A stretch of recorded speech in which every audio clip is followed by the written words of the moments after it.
पर। और काफ़ी दिनों से कोई वीडियो अपलोड नहीं कर पाए, लेकिन अब रेगुलरिटी के साथ वीडियो अपलोड करेंगे। और आप सबको होली की हार्दिक शुभकामना। होली का ये रंगों का त्यौहार आप सबके जीवन में उमंग, उत्साह और नया जोश लेकर आए, यही माँ भगवती से कामना करता हूँ। और अब आज एक नया टॉपिक लेते हैं। हमारा टॉपिक है प्रीपोजिशन।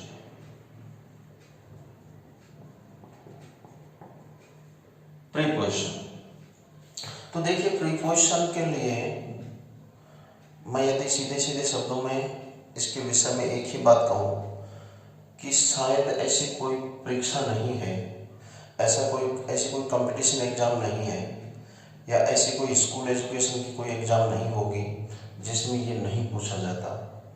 अर्थात रीट हो, चाहे x group, air force, navy, railway, SSC, आज के दौर की सभी परीक्षाओं में प्रीपोजिशन पर प्रश्न जरूर पूछे जाते हैं।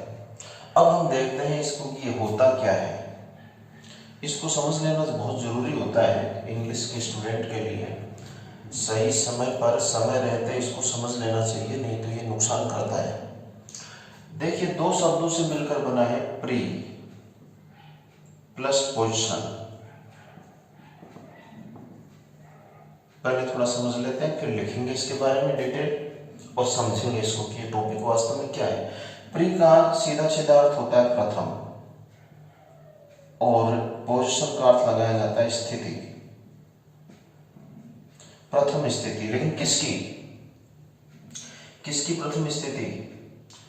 अब इससे पहले हमारे कुछ टॉपिक चल रहे हैं, जैसे आर्टिकल, डेटरमिनर्स चल रहा है, पूरे होंगे सभी टॉपिक जो जहाँ हमने शुरू कर रखे हैं, एक के बाद एक सारे टॉपिक क्लियर होते जाएंगे। आर्टिकल के समय आपने देखा कि आर्टिकल नाउन के लिए आता था, नाउन के पहले।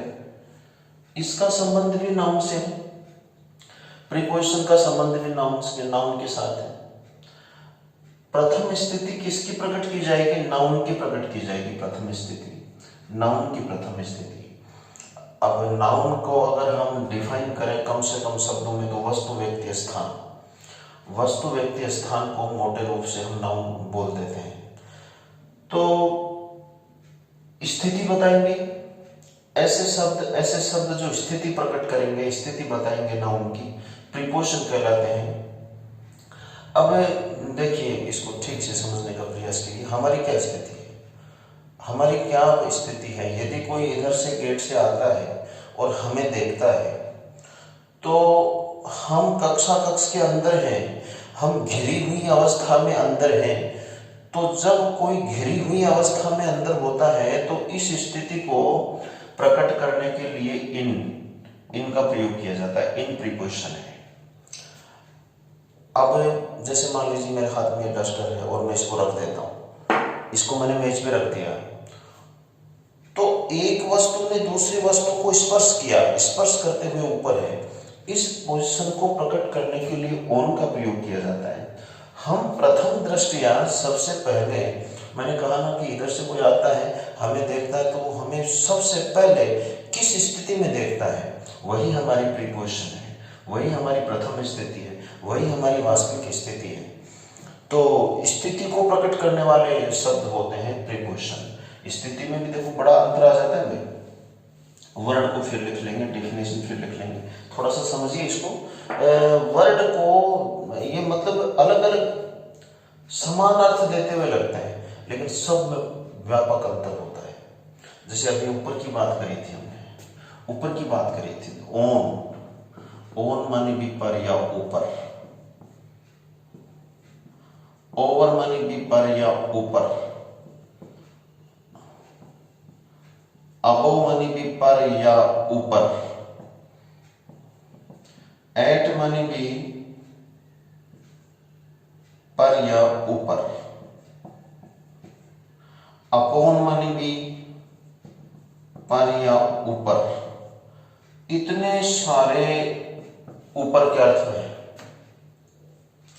इतने सारे वर्ड ऊपर के अर्थ में हैं, ये सारे प्रीपोजिशन हैं। जाहिर है एक बात तो निश्चित है कि सारे एक समान अर्थ में तो नहीं आते होंगे।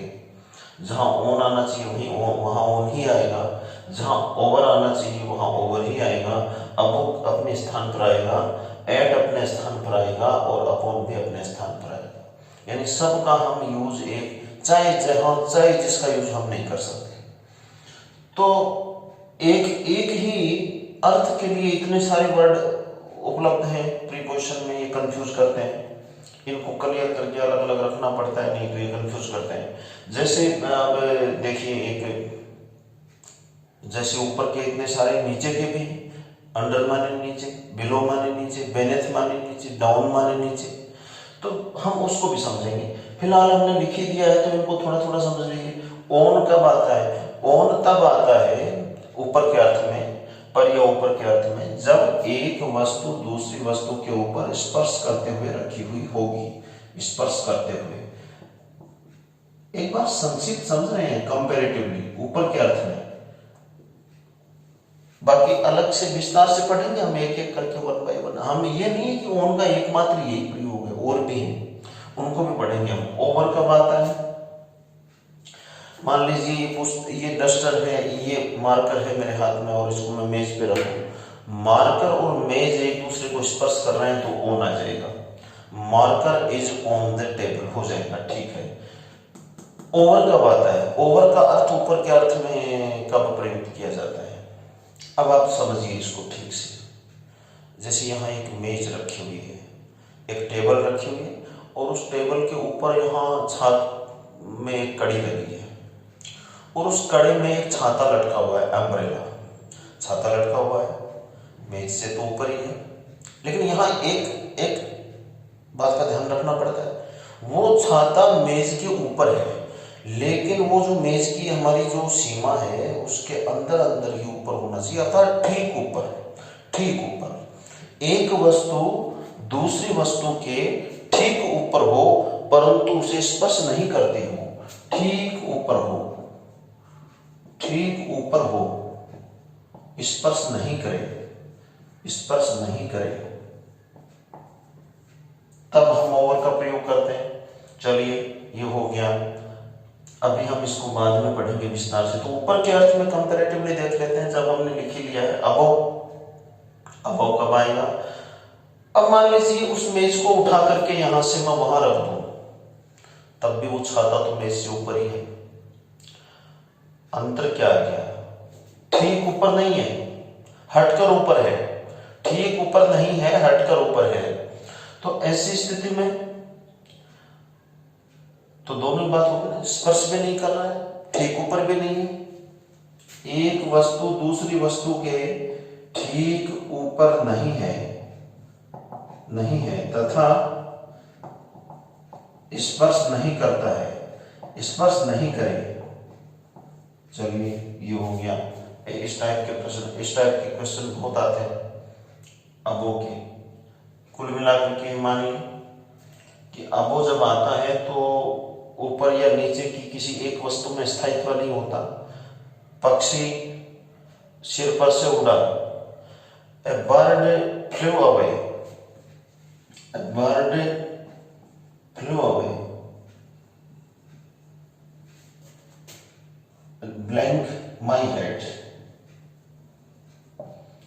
ए bird flew away my head. इसमें ए में ऑन दे दिया, बी में ओवर दे दिया, सी में अबव आ गया, और डी में कोई और दे दिया, मान लीजिए इन दे दिया। आपको तो एक विकल्प सही मिलना है, बाकी तो सारे रॉन्ग होंगे ही होंगे।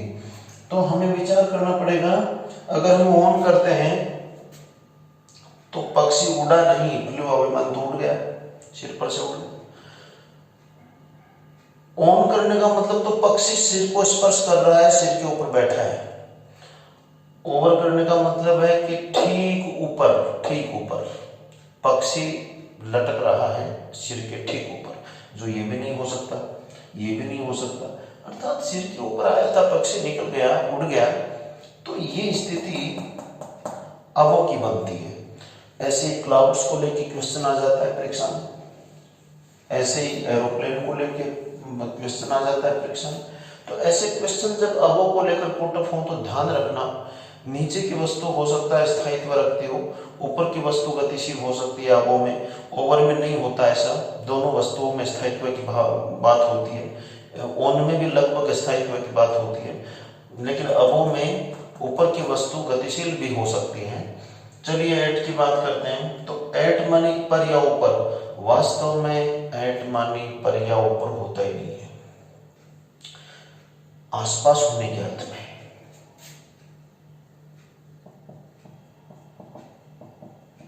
आसपास होने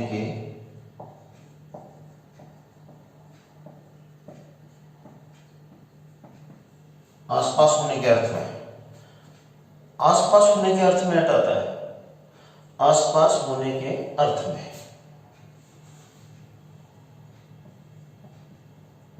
कैसे समझते हैं? अगर कोई ये बोले, अगर कोई ये कहे कि मेरा घर बस स्टैंड पर है, अगर कोई ये बोले कि माई हाउस इज, ये ब्लैंक हो गया, bus stand, my house is bus stand. अब ऊपर के अर्थ के दे देगा आपको, ए में ऑन दे दिया आपको, बी में ओवर दे दिया गया, सी में अबो भी दे दिया, क्योंकि सारे ऊपर के देगा तभी तो कंफ्यूजन होगी ना, और फिर एट भी दे दिया। My house is a blank bus stand, मेरा घर बस स्टैंड पर है।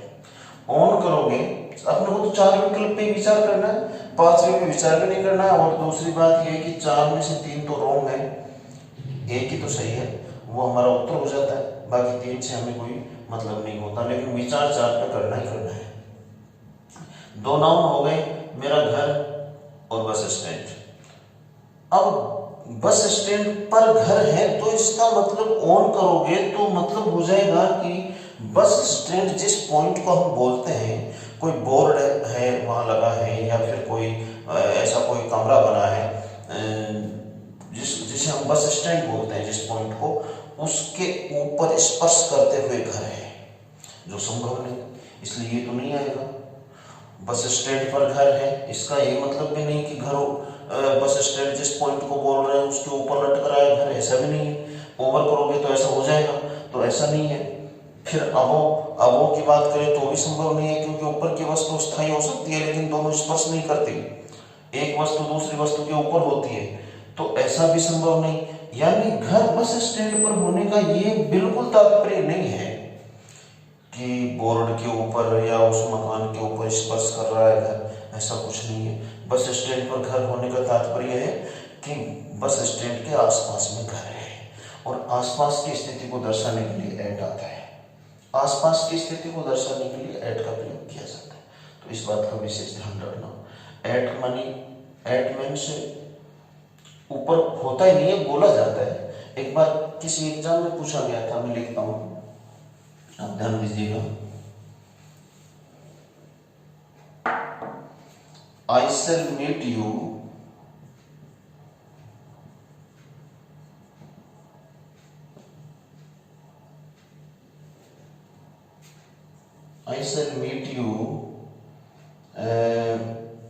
school gate tomorrow।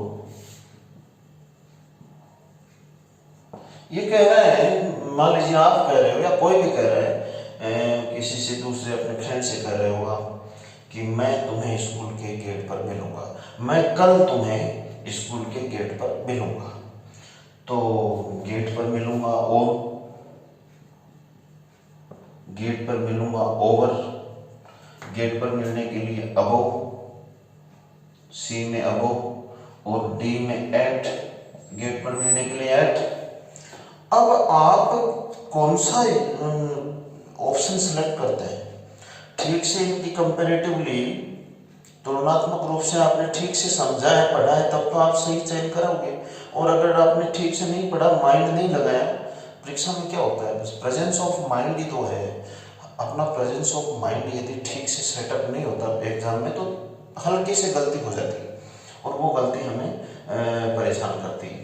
ऑन करोगे, कोई कहता है कि मैं तुम्हें कल स्कूल के गेट पर मिलूंगा। ऑन करने का मतलब तो ये हुआ कि गेट के ऊपर चढ़ के बैठ गया, स्पर्श कर रहा है उसको, वो गेट के ऊपर है, जो होता नहीं। ऐसा कहने का तात्पर्य ऐसा बिल्कुल नहीं, तो ये नहीं आएगा। ओवर भी नहीं आएगा, क्योंकि ओवर का मतलब ये हुआ कि गेट के ठीक ऊपर मिलने की बात हो रही है, जो ये संभव नहीं होता, ये भी नहीं आएगा। गेट के ऊपर इधर उधर होते हुए, अर्थात क्लाउड्स की तरह, बर्ड की तरह, एरोप्लेन की तरह, ये भी नहीं मिलने वाली बात हो रही। गेट पर मिलने का मतलब है आसपास कहीं खड़ा मिलेगा, आसपास कहीं खड़ा या बैठा जैसे भी मिलना है, मिल जाएगा तो ऐट आएगा। आसपास होने के अर्थ में ऐट आता है। तो इसका आपको डिफरेंस आना चाहिए सबका ऊपर के अर्थ में। ये संक्षिप्त बताया, अभी विस्तार से भी पढ़ेंगे हम वन बाय वन। अब ओन का एक ही प्रयोग नहीं है स्पर्श करते हुए, और भी है, वो सब हम लिखेंगे। लेकिन ये जब लिख लिया तो एक बार कंपैरेटिवली हम देख लेते हैं, इससे हमें बहुत मदद मिल जाएगी। कम से कम ऊपर के अर्थ में तो हम सबको इजी वे में समझ ही जाएंगे। बात करें अपोन की, तो अपोन तो वैसे ऊपर होता ही नहीं। अपोन तो ऊपर की ओर जाना, ऊपर की ओर गति करना। विशेषकर अपोन के साथ क्लाइंब शब्द जुड़ा हुआ ही होता है, क्लाइंब अपोन। तो ऊपर की तरफ, नीचे की सतह से ऊपर की तरफ कोई गति करता है, जाता है, चढ़ता है, तब अपोन का प्रयोग किया जाता है। अब हम एक एक करके भी पढ़ने का प्रयास करते हैं।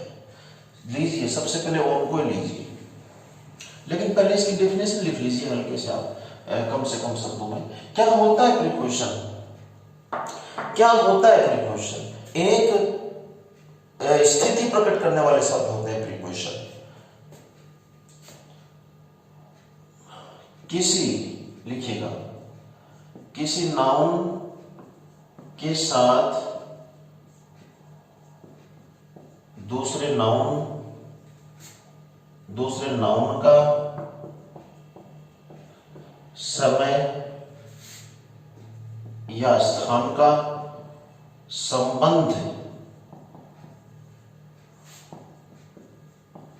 प्रकट करने वाले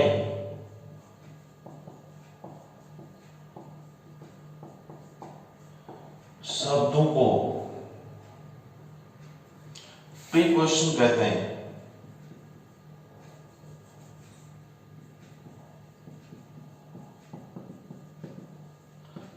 प्रीपोजिशन कहते हैं किसी नाउन का, नाउन के दूसरे नाउन के साथ, किसी नाउन के साथ दूसरे नाउन का समय या स्थान का, समय या स्थान का संबंध प्रकट करने वाले शब्दों को प्रीपोजिशन कहते हैं। एक नाउन का दूसरे नाउन के साथ, उस नाउन का समय के साथ, नाउन का स्थान के साथ जो शब्द संबंध प्रकट करते हैं, उन शब्दों को हम प्रीपोजिशन कहते हैं। तो ये डेफिनेशन आप याद रख लीजिएगा, क्योंकि ये ज्यादा काम तो नहीं आती, लेकिन टॉपिक को विस्तार से समझने के लिए इसका आपको आना भी जरूरी है। तो समझ लीजिए, तीन बात आई है इसमें, कोई ज्यादा लंबी चौड़ी बात नहीं है। तीन बात आई है, अहम बात तीन है। पहली, किसी नाउन का दूसरे नाउन के साथ, अभी भी समझा है हमने, नाउन का नाउन के साथ खूब समझा हमने। ऊपर क्या अर्थ है? किसी नाउन का नाउन के साथ संबंध, किसी नाउन का समय के साथ संबंध, किसी नाउन का स्थान के साथ संबंध प्रकट करने वाले शब्दों को हम निश्चित रूप से प्रीपोजिशन कहते हैं। देखिए, मैं फिर कह रहा हूं कि इस टॉपिक को हल्के में बिल्कुल मत लेना। रीट में तो चाहे फर्स्ट लेवल हो, चाहे सेकंड लेवल हो, सब में ये टॉपिक उपयोगी है। इसके अलावा स्टेनोग्राफर हो, चाहे आपका हाई कोर्ट एलडीसी हो, या अन्य किसी भी प्रकार की पटवार या जो भी अभी ग्राम सेवक की आने वाली भर्ती है, सब में इसके 2, 3, 4 प्रश्न मिलते हैं। तो हमें इसको सीरियस लेना है, पढ़ना है। और सोर्स है, उनसे भी पढ़िए आप, लेकिन और सोर्स से पढ़ते समय एक बार इस वीडियो को भी पूरा देख लेना, आपके लिए इजी हो जाएगा, समझ में अच्छा आ जाएगा। तो ये हो गई डेफिनेशन। अब डेफिनेशन के बाद हम देखते हैं, एक एक करके पढ़ने का प्रयास करते हैं। ऑन, सबसे पहला प्रीपोजिशन हम लेते हैं ऑन। ऑन का अर्थ होता है पर या ऊपर। अभी हमने पर या ऊपर के अर्थ में इसको समझा। इसका सटीक अर्थ तो यही है, फिर भी ये अलग अनेक प्रकार के अर्थ देगा। प्रयोग, इसका यूज फर्स्ट यूज आप जानते हो। जब कोई वस्तु, यहां वस्तु शब्द यूज कर लीजिए आप नाउन की जगह, कोई दिक्कत नहीं। जब कोई वस्तु, डिटेल लिख लो इसकी, वस्तु किसी दूसरी वस्तु के ऊपर स्पर्श करते हुए रखी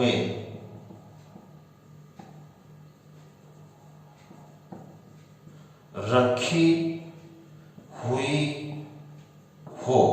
जब कोई वस्तु किसी दूसरी वस्तु के ऊपर स्पर्श करते हुए रखी हुई हो तो ऑन का प्रयोग किया जाता है। The book is blank, the book is the table. देखो दोनों के द लगा है, हमने आर्टिकल भी शुरू कर रखा है, तो पर्टिकुलर सेंस में हो गई दोनों ही चीजें। बुक भी विशेष है और टेबल भी विशेष है, ये दोनों नाउन इस तरह के हो सकते हैं। हालांकि हमारा इस समय ये टॉपिक नहीं है, लेकिन फिर भी हर बात पे नजर रखना हमारा सीखने के लिए जरूरी होता है। बुक के भी द लगा दिया, टेबल के भी द लगा दिया, इसका अर्थ यही होगा कि ये भी पर्टिकुलर सेंस में है और ये भी पर्टिकुलर सेंस में है। यानी बुक भी कोई ऐसी बुक है जिसको घर में सब जानते हैं, और टेबल भी कोई एक विशेष टेबल है जो जानी पहचानी है पूरे घर में, तो उसके द लग गया। कोई बात नहीं, यहाँ हम ऑन का प्रयोग करेंगे, यानी ऑन द टेबल। तो ये तो इसका मूल अर्थ है, ये तो इसका मूल अर्थ है कि कहाँ, अर्थात स्पर्श करने के अर्थ में। जब एक वस्तु दूसरी वस्तु के ऊपर स्पर्श करते हुए रखी हुई हो तो ऑन का प्रयोग करना ही करना है, इसको तो आपको याद रखना ही है। इसके बाद में सेकंड लेते हैं, सेकंड यूज लेते हैं इसका।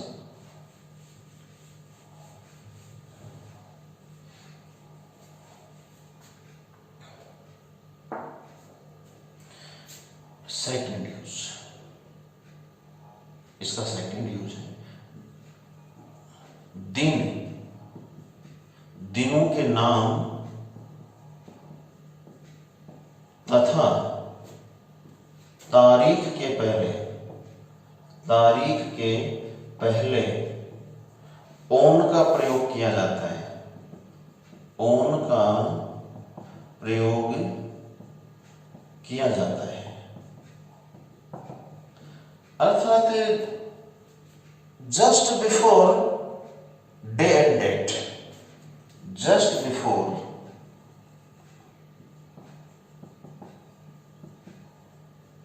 डे, संक्षिप्त याद करो तो day and date, just before day and date, दिन और तारीख के ठीक पहले, यानी दिनों के नाम संडे, मंडे, ट्यूसडे जो भी है, उससे पहले अगर ब्लैंक मिलता है तो आपको ऑन का प्रयोग करना है। वैसे हम एक्सरसाइज करेंगे तो और इसको विस्तार से समझेंगे। कुछ एक एग्जांपल लिखते हैं, जैसे आपका संडे, ऑन संडे, जैसे आपका मंडे, तो वो भी ऑन मंडे।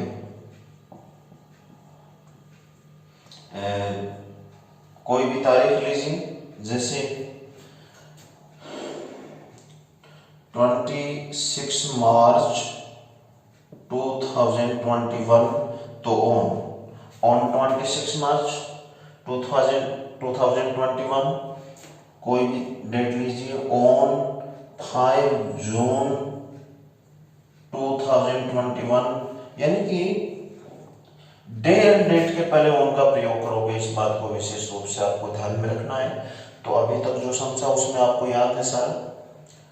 ऑन स्पर्श करने के लिए ऑन आता ही आता है। दूसरा day, on day and date के ठीक पहले भी आप ऑन का प्रयोग करोगे। चीजों को वैसे ही याद रख लो, आप थोड़ा थोड़ा इसको पढ़ते जाओगे, समझते जाओगे, तो अंगुलियों पे याद हो जानी चाहिए ये चीजें, तब जाकर के हमारा याद करने की जो लर्निंग प्रोसेस है ना पूरी होगी। इसके बाद में हम तीसरा प्रयोग लिखते हैं।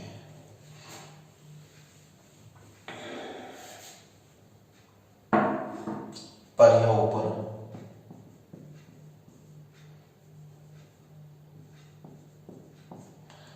Use third. तीसरा प्रयोग देखिए, तीसरा प्रयोग विशेष रूप से कुर्सी को लेकर है, बैठने को लेकर है। कई बार एग्जाम्स में इस पर क्वेश्चन देखा गया है, तो जिस जिस चीज पे क्वेश्चन पुट अप हुआ है उसको एक यूज के रूप में लिखना हमारे लिए जरूरी हो जाता है। हो सकता है कि उसी पैटर्न पे फिर कोई क्वेश्चन मिल जाए अपने को। तो देखिए, कुर्सी पर बैठने के, कुर्सी पर बैठने के अर्थ में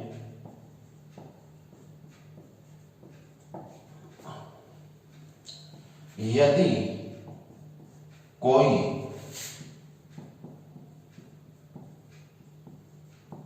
हत्थे वाली कुर्सी पर बैठता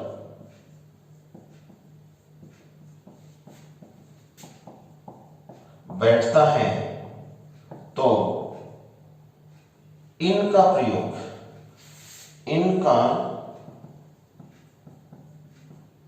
किया जाता है। यदि कोई हत्थी, यहां से शुरू होता है अपने डिटेल, इसको ये तो एक पॉइंट की तरह है यहां तक। तो कुर्सी पर बैठने के अर्थ में यदि कोई हत्थे वाली कुर्सी पर बैठता है तो इनका प्रयोग किया जाता है। फिर लिखिए, इसको पूरा कीजिए। परंतु बिना हत्थे वाली कुर्सी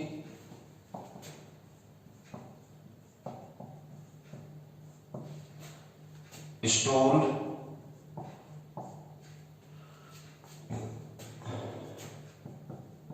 पार्टियां, क्या क्या है ये, विदाउट आर्म चेयर,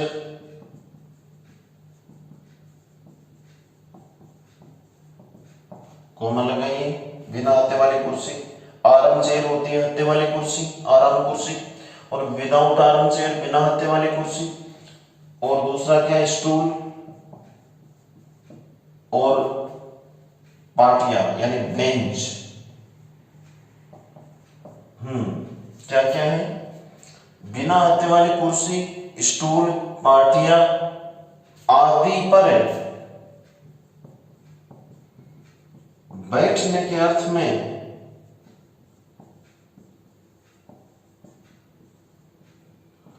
ऑन, जो हम पढ़ रहे हैं, ऑन का प्रयोग किया जाता है।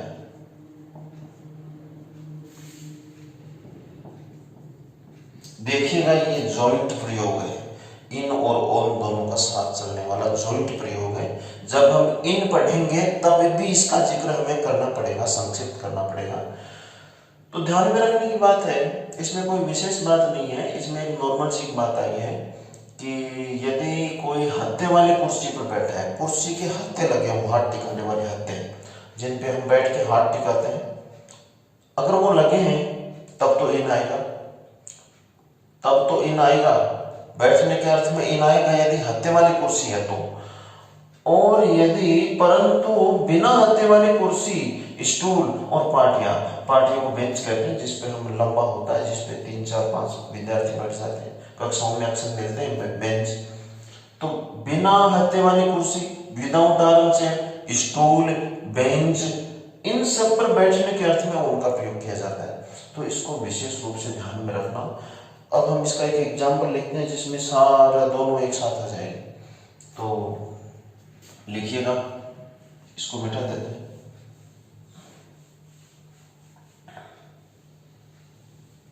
देखिए, कुर्सी है ना, 3 कुर्सियों का नाम याद रखिए आप, विशेष करके नोट डाल के नीचे लिखो एग्जाम्पल से पहले।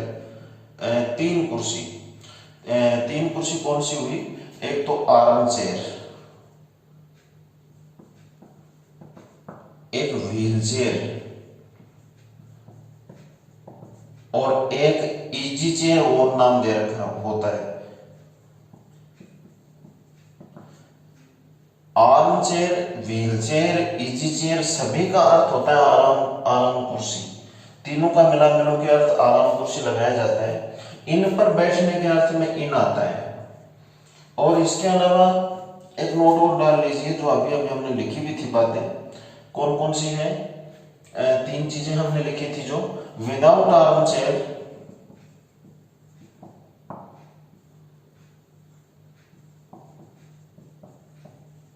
Without arm chair, stool and bench.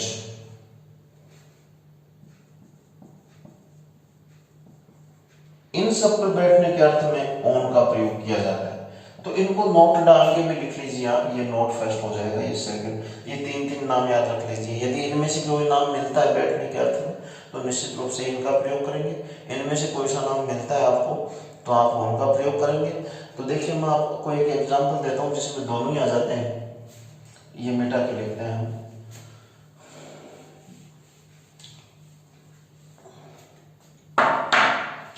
लिखिएगा, द ऑफिसर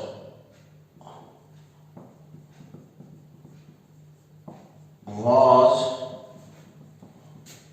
sitting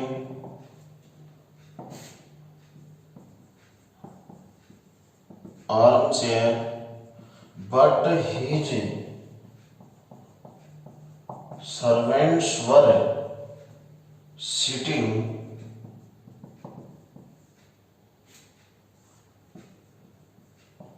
bench। इसको तो हटा दो, इतना एक ब्लैंक ही बहुत है। देखो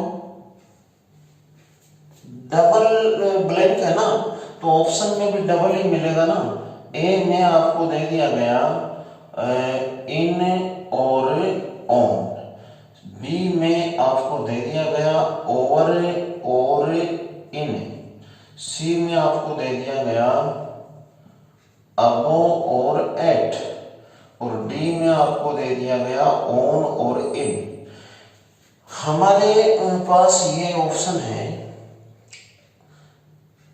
क्वेश्चन को ठीक से समझना पड़ेगा। Officer was sitting, the officer, वैसे आर्टिकल के हिसाब से एंड में लगाया जा सकता है, लेकिन कोई विशेष ऑफिसर है जिसे सब जानते हो तो द लग जाएगा, कोई दिक्कत नहीं। द ऑफिसर वाज सिटिंग, अधिकारी बैठा था आर्म चेयर, तो निश्चित रूप से यहां इन आएगा। हमारा ऑप्शन कौन सा सही बनेगा वो देखना है। आर्म चेयर पर बैठा था तो इन, बट हिज सर्वेंट्स, लेकिन उसके नौकर वर सिटिंग बैठे थे, उसके नौकर बैठे थे बेंच पर, ऑन बेंचेस। तो पहले ब्लैंक के लिए इन और दूसरे ब्लैंक के लिए ऑन, ए में मिल रहा है हमें, ए ऑप्शन हमारा सही हो जाएगा। तो यहाँ पे इसमें ऑन भर लीजिए, इसमें इन भर लीजिए, और ऑप्शन के हिसाब से हमारा ए सही हो जाएगा। यहाँ पोस्टर लगा के ए लिख लीजिए। ये नोट कर लो आप, ऐसी चीजें नोट कर लेनी चाहिए। इस टाइप की बातें कहीं और घुमा फिरा के पूछी जाए, मेरे हिसाब से कहीं कहीं ये पूछे हुए क्वेश्चन है, जहां तक मुझे याद है। आप लंबे टाइम से पढ़ाते आ रहे हैं, कहाँ पूछा गया ये मैं ठीक से नहीं बता सकता, लेकिन कहीं कहीं ये पूछा गया है। तो अब हम लेते हैं चौथा यूज। ये सारा बेटा देता हूं मैं। फोर्थ यूज लीजिए।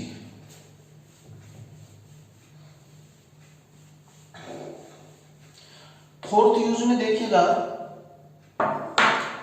ऑन को तो हम अभी कंप्लीट कर ही लेते हैं। फोर्थ यूज में वाहन से यात्रा करने के संबंध में है। फोर्थ यूज यात्रा करने के अर्थ में, यात्रा करने के अर्थ में कैसे होगा, ये तो हमारा पॉइंट बन गया। एक पॉइंट बना के लिखिएगा,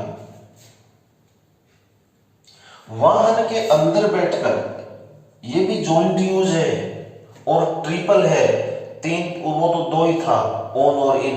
यहां बाई, ऑन और इन, तीन तरह की बात एक साथ आती है। कंफ्यूजन की स्थिति बनती है बहुत ज्यादा। आपको कंफ्यूजन दूर करना है, क्लियर समझना है कि वास्तव में किस ढंग से यूज होता है। वाहन के अंदर बैठकर,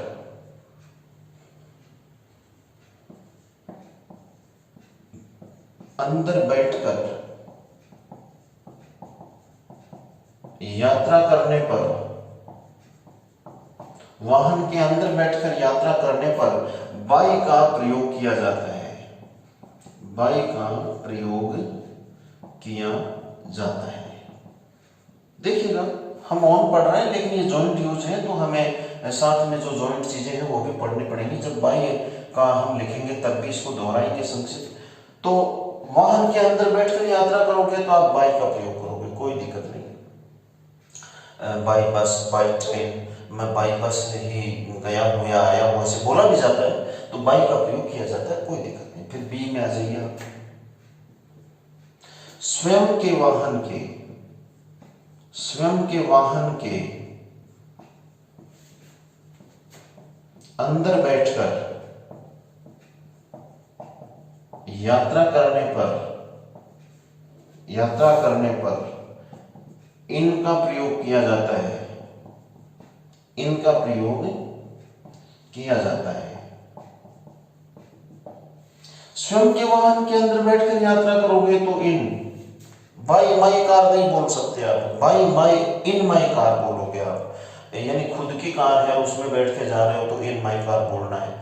बाई माई कार नहीं बोल सकते आप। बाई बस बोल सकते हो, बाई ट्रेन बोल सकते हो, बाई एरोप्लेन बोल सकते हो, लेकिन बाई माई कार नहीं होगा। चलिए एक पॉइंट और बनता है इसमें सी, वाहन के ऊपर बैठकर यात्रा करने पर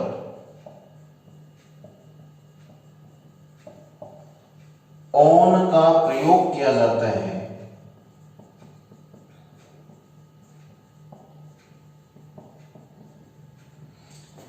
ऊपर बैठकर यात्रा करने पर ऑन का प्रयोग किया जाता है। बहुत अच्छी बात है, इसको समझने की आवश्यकता है। तरह तरह के क्वेश्चन जो कक्षाओं में मेरे से बच्चे पूछते हैं, स्टूडेंट्स पूछते हैं, उनको भी मैं क्लियर करूंगा कि वास्तव में इसमें कंफ्यूजन किस ढंग से बच्चे दूर करते हैं पूछ करके। वाहन के ऊपर बैठकर यात्रा करने पर ऑन का प्रयोग किया जाता है। तीन स्थिति बन गई। अंदर बैठकर यात्रा करोगे बाई आएगा, खुद के वाहन के अंदर बैठकर यात्रा करोगे इन आएगा, वाहन के ऊपर बैठकर यात्रा करोगे ऑन आएगा। और वास्तव में इस टाइप के वाहन तीन ही वाहनों की बात होती है, चौथे की बात नहीं होती। स्कूटर, मोटरसाइकिल और बाइसिकल, इन तीन की बात आ जाए तो ऑन ही आएगा।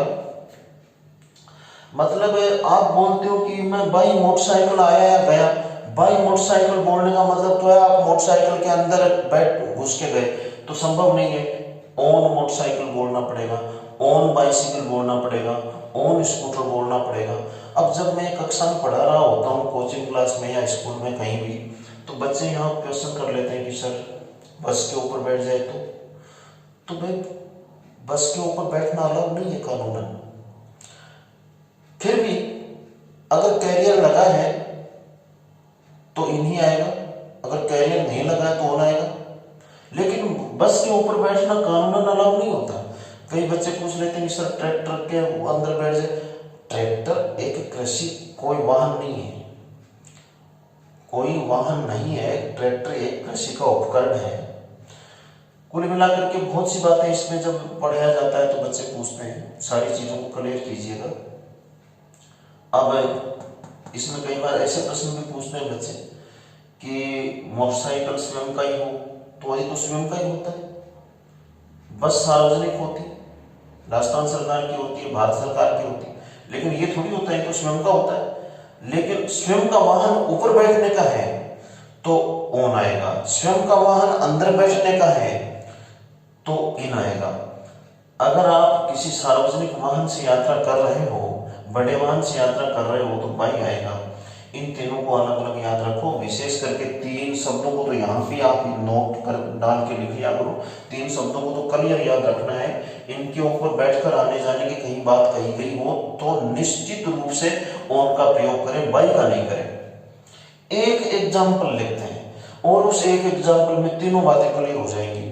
तीनों बातें क्लियर करने के लिए एक एग्जाम्पल लिखते हैं, लिखिएगा।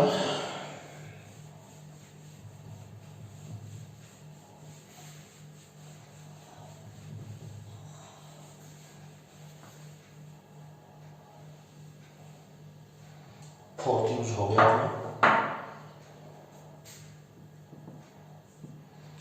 देखिएगा,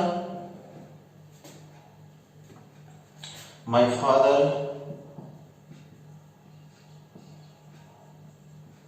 always goes to office bus, ये ब्लैंक दे दिया। Sometimes he goes his own car, but today he is going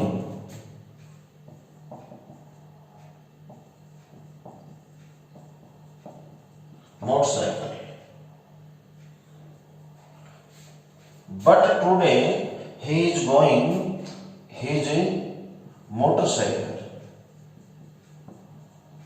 देखिएगा, तीन तरह की बात आई है एक ही एग्जाम्पल में, तीनों स्थिति तीनों सिचुएशन क्लियर हो गई। एक बार मैं लिख दूं, चलिए हम पहले विकल्प लिख लेते हैं। ए में जो दिया गया है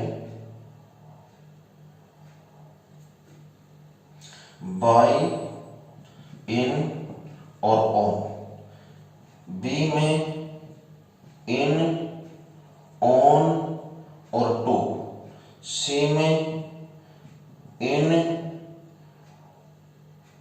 बाय और एट, और डी में इन, इनटू और टू।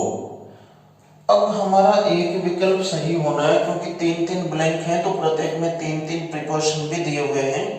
आपको समझना होगा कि वहां कौन से में क्या आने वाला है। देखिए, माय फादर ऑलवेज गोज, मेरे पिताजी हमेशा ही जाते हैं, ऑलवेज माने हमेशा, गोज जाते हैं, टू ऑफिस, ऑफिस जाते हैं, ब्लैंक दिया, बस से जाते हैं। तो मैंने कहा ना कि कोई बस वगैरह की बात हो तो वहां क्या क्या आ जाएगा, बाई आ जाएगा। बाई बस जाते हैं, हमेशा किससे जाते हैं, बाई बस जाते हैं। समटाइम्स ही गोज, कभी कभी वो चले जाते हैं, कभी कभी वो जाते हैं हिज ओवन कार, अपनी स्वयं की कार में। तो यहाँ इन आ जाएगा, ये कार खुद की है उनकी, स्वयं के वाहन में बैठकर यात्रा करें, अंदर बैठकर, स्वयं के वाहन के अंदर बैठकर यात्रा करें, तो इन आ जाएगा।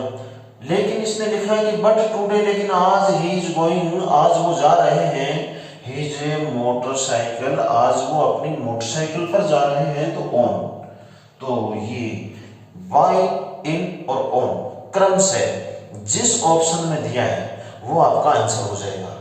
बाय, इन और ऑन हमें ए में दिया है, तो हमारा उत्तर ए हो गया। हमने ऑलरेडी इसको भर लिया। तो याद रहेगा, कुल मिला के आपको याद रखना पड़ेगा, पहला प्रयोग हमारा है स्पर्श करने के अर्थ में, दूसरा प्रयोग हमारा है just before day and date, तीसरा जो हमारा प्रयोग है वो कुर्सी पर बैठने के अर्थ में, चौथा जो हमारा प्रयोग है, चौथा जो हमारा यूज हमने अभी अभी पढ़ा है वो वाहन से यात्रा करने के अर्थ में, ये जॉइंट यूज है जिसमें तीन तीन एक साथ हैं, तीनों को हमने अलग अलग करके क्लियर करने की कोशिश करी है, कोई भ्रम की स्थिति नहीं बने। देखिए, ये जो प्रीपोजिशन है बहुत अच्छा टॉपिक है, लेकिन ये भ्रम की स्थिति पैदा करता है, वो हमें दूर करनी है। तो इसको मिटा देते हैं और इसका जो यूज है वो और लिखते हैं।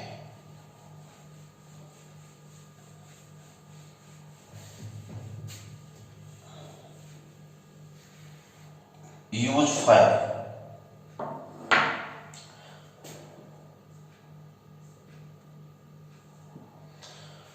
यूज में लिखिएगा किसी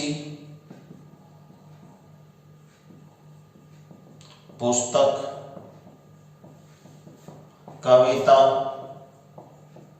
कहानी आदि का सार या विषय वस्तु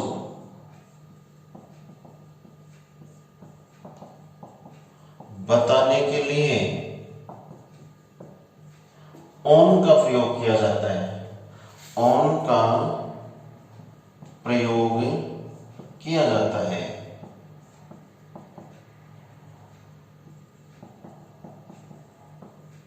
क्या क्या है देखिए, इसको भी समझिए अच्छे से।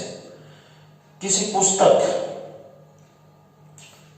ये सब बुक, पोइम, स्टोरी, कोई दिक्कत नहीं, 3 नाम आए हैं इसमें, book, poem, story. Book, poem, story, इन सब की कोई विषय वस्तु, कोई इनका सार कोई प्रकट करना हो तो ऑन का प्रयोग कर दिया जाता है। इसको भी थोड़ा ध्यान में रख लेना।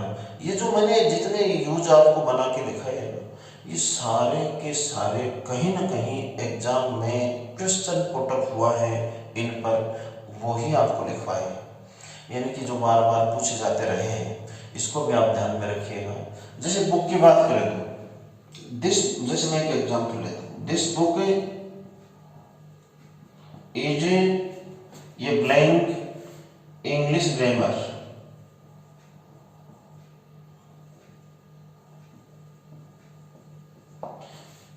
दिस बुक इज, ये ब्लैंक हो गया इंग्लिश ग्रामर, ये पुस्तक अंग्रेजी व्याकरण पर है। तो पुस्तक की विषय वस्तु क्या है? इंग्लिश ग्रामर है विषय वस्तु। पुस्तक किस पर है? इंग्लिश ग्रामर पर है। पुस्तक की विषय वस्तु, बुक की विषय वस्तु क्या है? इंग्लिश ग्रामर है। बस ये जो इस ढंग से बताने के लिए इसका प्रयोग कर दिया जाता है, इसको भी ध्यान में रख लेना। दूसरा और लीजिए, this story is on, this story is, ये ब्लैंक हो गया,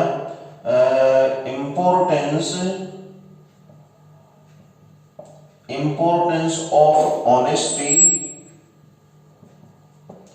this story is importance of honesty, अर्थात यह कहानी ईमानदारी के महत्व पर है।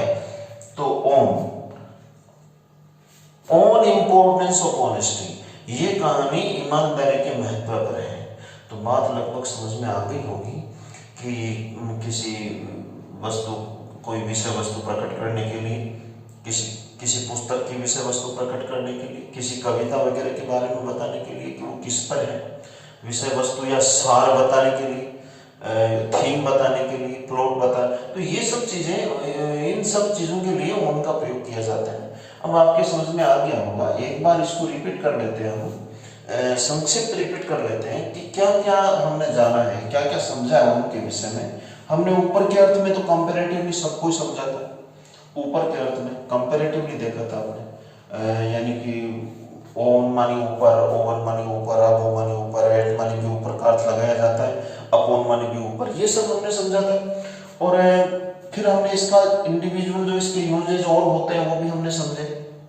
पहला तो वही स्पर्श करने के अर्थ में, स्पर्श करने के अर्थ में एक बार संक्षिप्त समरी तैयार कर दें स्पर्श करने पर। चलो, सेकंड, डे एंड डेट, दिन व तारीख, तारीख के लिए। तीसरा, कुर्सी पर बैठने के अर्थ में, कुर्सी पर बैठने के अर्थ में, बैठने के अर्थ में। चौथा, यात्रा, वाहन से यात्रा करने के अर्थ में। चौथा, पांचवा, विषय वस्तु, विषय वस्तु प्रकट करने के लिए, प्रकट करने के लिए। तो ये हमने शुरू किया है प्रीक्वेश्चन, और इसको विस्तार से, काफी लंबा टॉपिक है, हम विस्तार से इसको पढ़ने का और सीखने का पूरा प्रयास हम करेंगे।